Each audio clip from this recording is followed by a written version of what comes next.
Okay. All right. What is real love? Unconditional. No disappointment. No impatience. No irritation. No anger. But Love okay. is an intense feeling of deep affection, a great interest in pleasure and pleasure in something. Okay? So, it's respectful, it's deep admiration for something or someone. These are all, love is not, if you look at it, love, if you look up the word love, they don't list it as an emotion. Mm-mm. It's not emotional? It's not an emotion. If What you is look up it? the list, that's the thing. That's the thing. I think that's the reason why God operates to that. Because that's the thing. It's not considered an emotion. It's not considered a feeling. It's considered. Look up love. I'm going to do it right now. Love. I even look up the part of speech. It could be a noun. It could be a verb. But it is something that has to do with describing or action to it, but it's not an emotion. It's not anger. It's not, oh, when I looked at that, It's a verb. it It's an blew my mind. action word. Yes, right. It's an action word, right? An intense feeling of deep affection, a great interest and pleasure. Feel, and this is the verb part. Feel a deep romantic or sexual attraction to someone, right? Isn't that lust? No, it says to be in a. Oh, okay. So let me see. No, now let's look up that. Hold on. Let's look up that real fast. Let's look at the difference. A very strong sexual desire. Having a very strong sexual desire for someone. So lust in turn is not equated with love. Lust is now physical, whereas love is something that is given that humanity cannot comprehend. It is a deep affirmation. This is a deep. When you love something, you love people. This is the reason why we as people fully cannot encompass the whole thing of love, because love goes beyond what you can do for me. Love goes beyond what you have. Love is just a deep respect or deep reverence between two people or three people for no reason at all. This is the reason why love is not conditional. Love is unconditional. So when you love someone, you love them for no reason at all? Absolutely. So basically, I love your hair. Not because it's colorful, not because it's curly, but it's because it's on you and I love you. So basically, love is very, what's the word? It's okay, for lack of a better term, it's very wild and it has very, very different meanings. But it all comes back to one thing: a deep seated admiration or devotion for. Can you fully say that this person had a deep seated devotion towards you? Or was everything that came of his love conditional? I love you if you leave me the car. I love you if you stay. I love you if you don't question me when I go outside with your car. I love you for this. When did he ever just say, I love you because I love you? There's no reason, just because I love you. Why does God love me? Simply because of that. Because there's nothing that you can do for him that he can't do for himself. So in order to truly love, you must not It's need. selfless. Yes, it's selfless. The unconditional aspect of love is selfless. I don't love you because I need you. I love you because I love you. That's it. And that's the reason why humanity can never understand love, because our love is always predicated on something else, a condition. If you say soft words to me, I love you. If you stay the night, I love you. If you wear this dress, I love you. If you stay by me, I love you. How can humans really say they love each other when we are selfish human beings? It says it in the Bible. We are very goal-oriented for ourselves.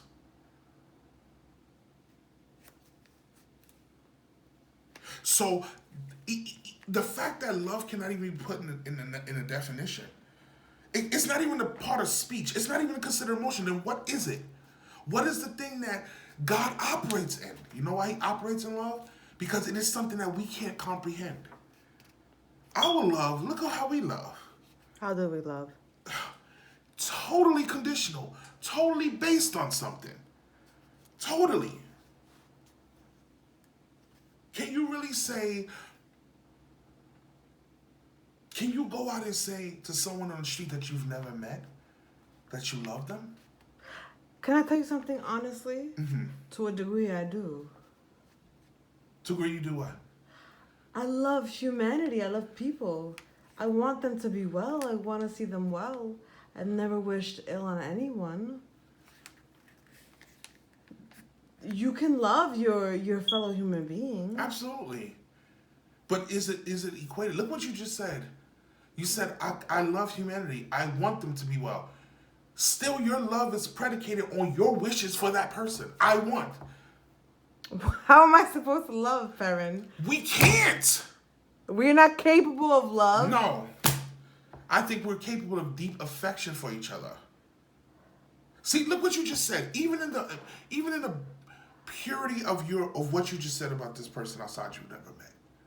Even in the innocence that you said it. I love humanity. I want them to be well. I want them to be. Look what it is. You love, not saying you love them because you want, but your love is attached to something that you desire for that person. What if that person doesn't want anything to do with your desires? What if that person just wants to be loved just because they're on the street with dirty nails? I know this is very confusing. Of course it is. It's very confusing because it's challenging your perspective or it's challenging the way you loved or your perspective of love. To me, love is giving. Is it not? So if I don't give, do I not love? If you have to give and you choose not to, then I would question your love, yes. But if I have to give and I don't want to, then why should my love be in that box? Why should my love be categorized? Because we just established that love is an action word. Absolutely. But my thing is that because I don't want to give that action, does that mean that I'm not deserving of love? See, that's the love of God. It's selfless. It's no condition. He loves you if you want to, and he loves you just the same if you don't. And us humans can't do that. We can't. We can't love like God loves. We can't love like God loves, but God's love is what love is. That's what I'm saying. We don't have the real love. We have a copycat of it. I don't know what it's called. But you said we were made in his image and likeness. Mm-hmm. So how are we not capable of love? Okay, here's the thing. We were made in his image and likeness. Likeness. What is likeness? This is made in the likeness of this, but this has a different glitter pattern than this. Okay. So it's made in a likeness, but it's not the same. Likeness simply means like, but not the same. So I'm not saying we're not, okay, I'm not saying that we're not capable of some type of deep reverence or awe or affection. But will I call it love? What I've studied, I can't call that love. So I am not capable of love. You're capable of being loved because you are loved and don't even know you're loved. By God. Yes, you are loved and don't even know you're loved. Every day you wake up, you're like the freaking cream of his crop and don't even know it. That's love. See, we push love in each other. Oh, I love you. Look what I did. I cleaned the house. I did this. You're loved and don't even know you're loved. That's love.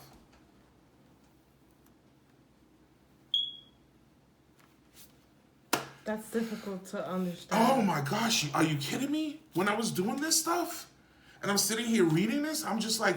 So we're best friends. Mm-hmm. You are my best friend. You are Besides my parents, you are the closest human being to me. Mm-hmm. I love you with every fiber of my being. Mm-hmm. You're telling me I don't really love you? See, the thing is that I think that what you have for me is very strong and vice versa. But see, the thing about it is, I'm not questioning and saying that we don't have it. I'm just not, I don't know if it's called love. Because the love that I've seen in here, we're not capable of. No, we're not. So see, I'm not saying that, if there's another word for it, we definitely have that for each other. Definitely. But love, it's like, think of everything that every relationship that you've ever had. Sorry. What? The shit show that it was called my life, yes. Right. Think of every relationship you've had. Every relationship. Okay. Whether it's friendship, intimate, into whatever. Okay. There has always been some type of requirement of you for total fulfillment. I What? had obligations in those relationships. Is that what you're referencing? When you say obligations, what do you mean? Expectations? Absolutely. You have expectations of me. Absolutely.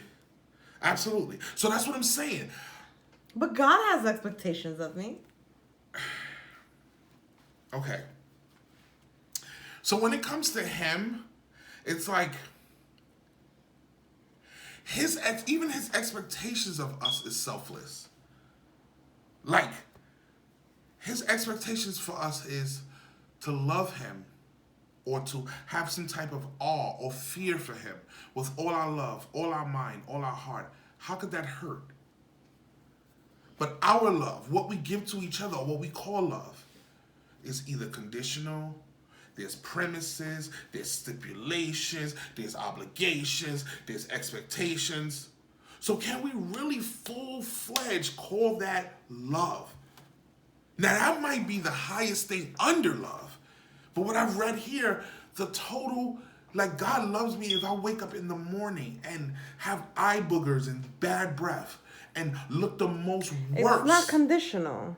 Absolutely. So my thing is that because human love is conditional and love in the Bible is unconditional, then how can we fully say it's love? That's what I'm saying. I'm not saying that we don't have the ability to feel deep, whatever, but I don't know if I would call it love. Just like how you're in a relationship. You're in a relationship, and look at how God looks at relationships. And I told you this before. You was like, hell. Say that when I word. told you that when you become married, your body is no longer yours. So if at 2 a.m. this man wants to roll over and do yummy, yummy, yummy, you have to be submissive? I don't agree with that. Right, of course you don't agree with it. But see, that's love in God's eyes, because when you're married... No, that's rape. That's called rape. It's a felony. No, it's not.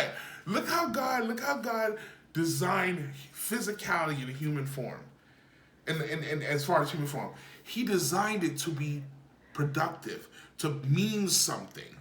So basically, when your husband or when your wife is feeling the essence and wants to get physical, he said your body is no longer your body. But your body belongs to him and his body belongs to you. He's trying to recreate the purest essence of love. Unconditional, selfless, compromising. So how does, if you were speaking to the average woman in the Bronx or Queens or Brooklyn or whatever, Staten Island, Manhattan, and they said, how do I know if a man loves me? What would you answer that? How would you answer that? How would I answer that? Okay, I would answer it like this. Acts of kindness for no given reason. The highest regard of welfare, just because. The thoughts and the words of admiration to comfort you, to sense when something is going on with you, and can be able to be there in that moment without a word. The ability to have an even exchange and there's no pressure. These are just little things. But see, the thing about it is that everything that I just said comes with a price. It comes with a cost. What do you mean? Like, how many women or how many men get that on a regular? Right? Hold on. No. Like, let's say acts of admiration or acts of words of encouragement. Without doing something for it. Babe, I appreciate you because every day... No, let's think of the husband and wife. Babe, I appreciate you because every day you get up and you iron my clothes and you fix my meals and you run my bath water. I mean, these are whatever. But these are acts of words for a service. Perrin, you know it's not 1920, right? I know this. I'm just you. Acts of words for a service. So basically, when I was watching this movie, love, now real love. Now let me tell you about real love. Okay. God, there's a scripture in the Bible that says he knows what we think before we even say it. He knows what we ask for before we even utter it. And why? Because he looks at our heart. There are some relationships that the woman or the man does not have to say anything, but their significant other knows. That they are loved? No, knows what they need in the moment. Have you ever had a situation where you've been down and out, and somebody calls you at the nick of time and redeems you? Has that ever happened to you? Sure. Okay then. That person will be what I say, a person that has the essence of love for you. Because they're not looking at your situation, they're looking, hey, I feel something in my heart that tells me to reach out to Danielle. You could be on the brink of jumping off a bridge. And that person will talk to you and love on you and minister to you and pretty much redeem you. That's love. Being able to say what your significant other is saying it before they even say it, because of the way you've studied their body language over the years of being together. That's love. Being in sync with someone. Yes, that's love. But how many of us take the time to do that? To be in sync? Yes. You see it more with like mothers and children and stuff. You don't think so? Well, there's a reason for that. The woman carries the child. Okay, yes. That's what I can look at. That's how I would categorize a relationship. The woman knows the different cries of her child. When I'm hungry, when I'm sleepy, when I'm wet. But the woman has cultivated the child 9 months in the womb, and then after the womb, builds a relationship. How many of us can say within 7, 8 months, oh, I love him, I love her? You don't. This is something that is instinctual. How are you going to adequately act out an emotion with me when you know nothing about me? How long does it take to love? Years. I can't with you. Years. But you see that. You see that thought that you just had, years. That you're being extra? Yes. No, because that is the thought that makes people not want to invest. Because they're like, years? Really? Years. Because we are a popcorn nation. When I say popcorn, we're very conventional. Bam, bam, bam, bam, bam. We want bam, bam, we want it. Everything that's worth it takes time. And I think that people are invested. Some people want to do, like with your old relationship. You definitely wanted to invest more time, but it wasn't reciprocated. Because as soon as this person got you in, what did he start? Demands. Can I have your hand in marriage? I want to give you 50 babies. Oh, can I do this with it? And I'm glad that we're going this way. Utilize your own situation. If you look at everything I said about love, and love is no condition, yet someone has so many conditions. Not love, boo-boo. It's a no for me. Okay. Not love, because all right, let's go back to a mother and a child. If a child brings home bad grades to the mother wants the child to do better. and let me say some mothers, because you got some hillbillies out there, no disrespect to nobody, that whatever. But anyway, most mothers, they want their child to do better, but that will never affect the relationship, mother and son. The fact that the child brings home 55 will never affect the condition of love. It might affect the rewards they might get, but not the condition of love. So if you're dating a man and he says to you, babe, can you lend me $50? And you say no. And then he doesn't speak to you for a week. You're saying he doesn't love her. No, run! Run! I can't. Absolutely not. Absolutely not. And the woman might be okay. What would the woman say to him when he asked for $50? What would the woman say? I don't think I should give you 50 because I already do A, B, and C for you, and you don't do nothing for me. But look at that, though. Look at that. Look what comes with this person asking for $50. Now he's on trial. He has to be, he has to get. Perrin, love is a two-way street. It definitely is a two-way street. Because if it's not going in both directions, you're being used. True. But look, the fact that, okay, let me ask you a question. Mm-hmm. When the person asked you for the $50, did you already make up in your mind that you wasn't giving it to him? First of all, a lot of women would, right? Yes. I wouldn't. Right. But I wouldn't because, well, that's not true, actually, depending on the circumstance. Mm-hmm. If you lost your job, mm-hmm. if you were hungry, mm-hmm. if you had a medical issue, mm-hmm. of course. But I have to see evidence that you are in need. If you are exploiting me, that's a hard no for me. Mm-hmm. Mm-hmm. Okay. So you got to think of it this way: when money's involved, it's not about money. No, I'm just saying. Okay, when money's involved. When money's involved, that is already a territorial place because money is used as a form of control. He who has the gold makes the rules. So basically, anytime money is exchanged, it's shaky ground anyway. But tell me exactly what this will be about then. I think that I always say, and now you speak from a biblical, religious perspective. Mm-hmm. I speak more from a psychological perspective. Mm-hmm. Relationships must be reciprocal. They must be healthy. Absolutely. And in order to have a healthy relationship, there must be balance. Mm-hmm. You cannot take, and give a little. Right. That is unhealthy, and I refuse to engage in that type of relationship. Right. Nor should anybody engage in that type of relationship.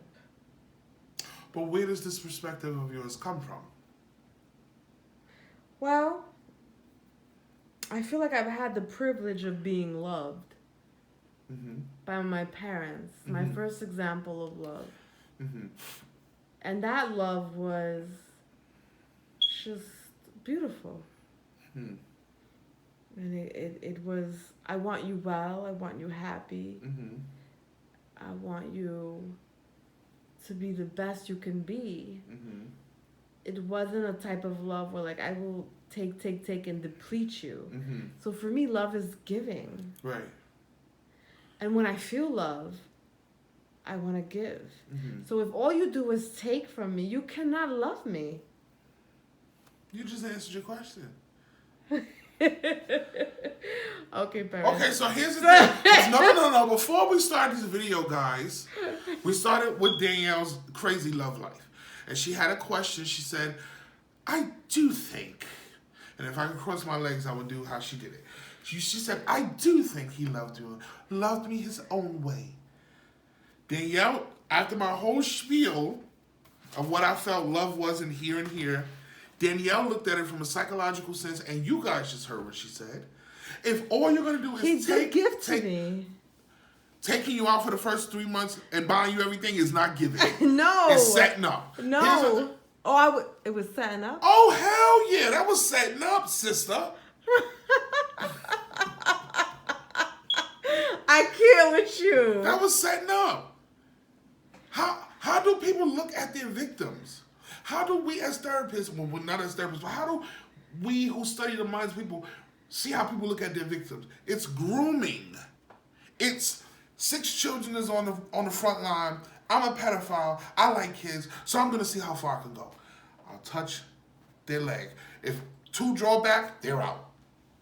If 4 stay there, I'll touch their knee next to their genital. If 2 run out, they're not there. The other 2's there. I'll stroke their hair. I'll do this. 1 probably will stay. That's the ding, ding, ding, ding. That's him. But it's a pick out of the litter. So what he was basically doing, grooming. If I buy her this, if I take her here, if I let her get the prime rib, if I let her do this, then when I need $60,000.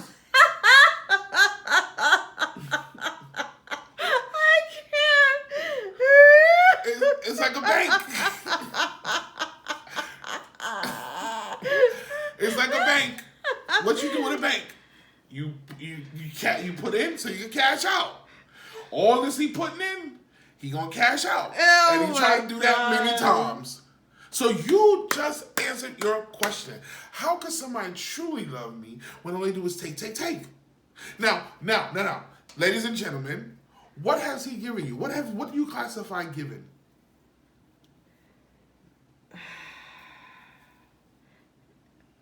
You're putting me on the spot. You put me on the spot. Look how I look. I look horrible. This is bad. He's given me gifts, time, attention, Grooming. affection, affirmations. All grooming. All of it was grooming. Look what he did. First of all, think about it this way. And how far can I go? How far can we go? Is this a segment? I'm asking you. Go as far as you want to Okay. go, Perrin. Look at the foundations of your relationship. You didn't meet in a casual place. You didn't meet at a restaurant. You didn't meet at a baseball game. You guys met online. So what does that mean? Already, well, damn, if she got to meet online, she's either too busy at work, ugly as hell, fat as hell. There's a reason why people turn to online dating in the first place. So that's the first. That is not true, Perrin. It is. You're gonna insult the people at home. Listen. Okay, so let me ask you a question. Think about it. When you do a roster and do a segment on online dating and ask the reason for online dating. Like I said, you're probably too busy to cultivate a relationship because of work. You probably are, what do you call it? Not confident with your looks. You're probably socially inadequate. There's a reason why you go on a computer to copy something that men have been doing for centuries in person. It's a reason, Danielle. So, it might be 65 billion reasons, but it's a reason. So, first of all, Danielle's either too busy, whatever those 65 billion reasons are, that this was the foundation of the way you guys met, okay? So now, when I look at you and I see, ooh, nice voluptuous woman, a nice successful woman, a pretty woman, oh, and I need papers, it's on and popping. So what started? The grooming, the gifts, the affirmation, the long moonlit walks, the horse and carriage rides, all of this stuff, grooming, running the bathwater, rose petals in the bathwater. Why are you making up shit, Perrin? Or for him, sunflower petals. But anyway, in the bathroom. Then what did he do? He extended it more. Babe, come live with me. I can't live without you. I'm hopelessly in love. I need your body, your warm body, every moment with me. Hook! Get her in! And now what? Now, the minute you get hipped to his game, here comes the rejection. Here comes the anger. Here comes the devaluation. Here comes the insults. What did he say? I don't care how many. Oh, come on. This is textbook. You can't get any plainer than this. So how can a woman trust a man? Speak to every woman in the world that's trying to decide if she should trust a man. Okay. So, the first thing that I have asked and the goal that I have made this year in my Christian walk is total transparency with God. Okay. There was a person in the Bible, and his name was David. David was a murderer. David was an adulterer. David was a thief. David was so many things. But yet, David was still considered the apple of God's eye. Why? Because everything that David did, he was 100 with God. He was transparent. He didn't try to hide it. He didn't try to falsify himself, or he didn't try to, lie about himself and come to God as if God didn't know. He was upfront. And I think that when a man comes to you and tell you who he is, right? The way you can believe him. There's a quote that Maya Angelou says. She said, when someone shows you their colors, believe them. So, a woman might rebut that and say, well, he did tell me who he was. He did tell me whatever. Let me tell you this. With any other character flaw, any other difficulty with personality, if I tell you who I am, my behavior will show it. My behavior will show it. My characteristic, my personality will show you who I am when I told you this. Good or bad. And then give the woman the choice to accept it or not. Mm. That's the foundation of trust. Communication. So you can believe a man if he comes to you with honesty, transparency, and he's consistent with that honesty and transparency, and it's consistent with his behavior, then he's trustworthy? I think that is the foundation of trust. I didn't say that if that happens, you could trust him when you're 85. Because things change, people change, life changes. But that is the foundation of it. Consistency. Open communication. Telling the person where they are and who they are with no limitations, no regrets, or no fears of rejection. If a person comes to you and tells you who they are and you find out later that it's not, that person has some type of fear of rejection, some type of fear of being scrutinized for who they really are. That person can't be trusted, because now your life will become a hot pursuit of finding out who this person is. I'm currently working with somebody and it blew my mind because I saw them for who they was. The first time doing therapy in 5 years. I'm almost ashamed to admit this. And when I caught them, therapy after that has been amazing. Because now they're ready to unbutton their pants. You know how when you go to a restaurant and you look all cute and you're eating, but when you get home and you unbutton those pants and you take that wig off, you're like, the wig? Yes. You can breathe because it's who you authentically are. You no longer have to maintain a facade. Absolutely not. But see, what happens with significant mental illness is that when you find out who they are and you allow them when you allow them to know that you're comfortable with who they are, they still will try to remain with the facade. That's when you know how significant it is. I know who you are. I know you're a liar. I know you're manipulating. I'm telling you, I'm with you because I want to work this out, but you still try to manipulate me? You still try to lie to me? You can't be truthful with me? And this is what that person said. This is how I know I'm right.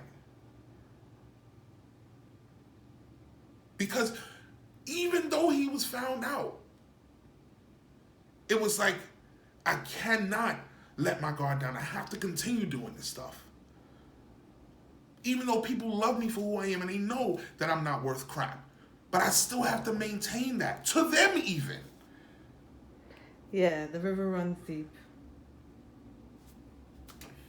Okay. So if I could summarize this video in one statement, what would it be? The only love you could depend on is God's love? Well, that's true. Oh, that's true. That will always be true for me. The other thing is, I hope Danielle go home because she woke me up out of my sleep. Okay. You're not being very appreciative of my visit. No. The only love that you can trust, number one, is God's love fully, because that is for being a Christian. That is a love that doesn't have to be questioned. Right. You know what it is when you wake up in the morning and you are appreciated just for being you. You don't have to go put on any makeup. You don't have to you don't have to do anything. You can just wake up and authentically be loved. That is love. So let me ask you this. You said that when we love, we're trying to copy God's love. Right. So would it be safe to say is that when you have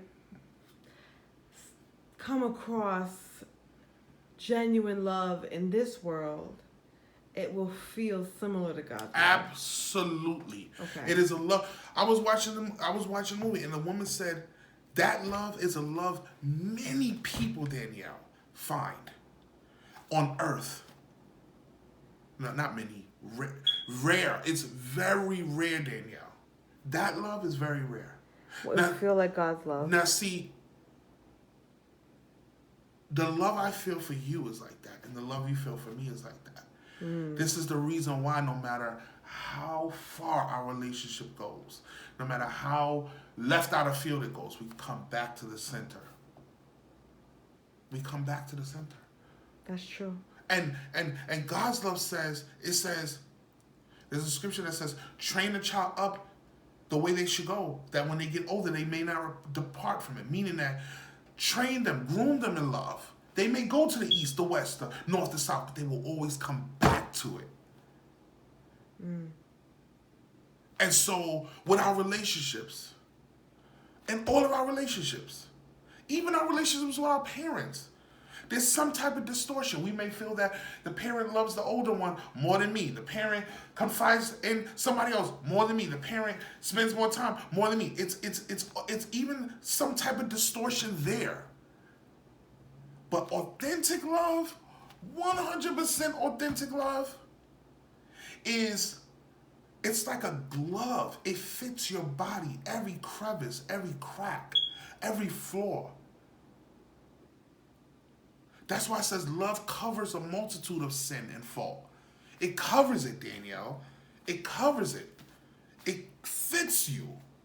And many people don't find that on this earth. Many people don't find it.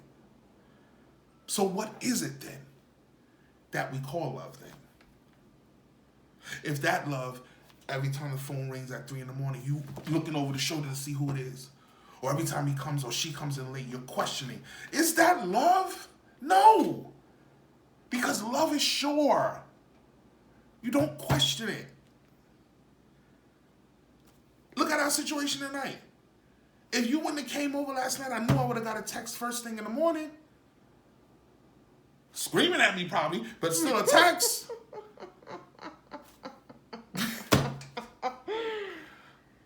You don't question my love, do you? No. I get mad. I get angry when I feel sometimes that I'm just like, back here. But I know it's not. You're never back there. You're always priority. How many times you talked to I'm the not Italian grooming today? you, Perrin. How many times you talked to the Italian today? Closure. I needed closure. Closure. I spoke to him quite a few times today for closure. Okay, this is a video on love. Stop that video. Let's go to another one. All right. Say bye to the people. Bye.